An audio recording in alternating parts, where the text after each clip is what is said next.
As Sean Diddy Combs is settling into life at Fort Dix following his 15-month sentence for transportation for prostitution, we are taking a look inside his day-to-day life in this week's Us Weekly cover story. Diddy was sentenced to 50 months in prison in early October following his July conviction on 2 counts of transportation for prostitution. His spokesperson Judah Engelmeyer told us that Combs is currently on duty in the Chapel Library, which he finds it comforting and rewarding, and he gets to help other inmates out with their reading and their needs. And it was reported some of his new pals baked him a cake with ingredients bought at the prison commissary for his November 4th birthday, with Engelmeyer telling us he's met some nice people. People have been kind to him. Now, Combs has been accepted into a residential drug abuse program, another program which can be difficult to get into, especially so early on, could reduce his sentencing by up to 1 year. According to Tyler King, a former Fort Dix inmate and creator of the prison reform organization,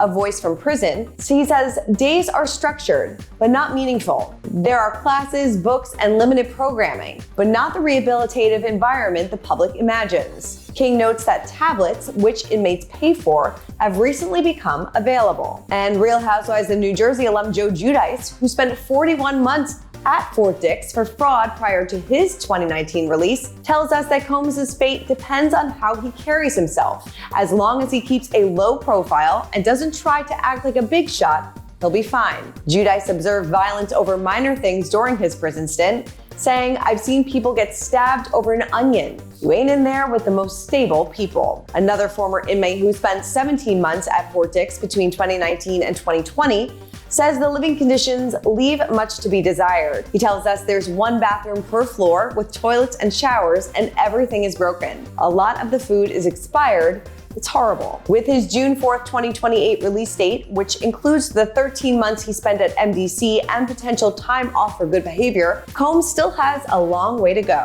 Attorney Scott Rosenblum tells us best case scenario, he'll do 22 to 24 months, minus up to 6 months in halfway house. His goal is to get home to his family as soon as possible and to make the best of his time there and be the best version of himself.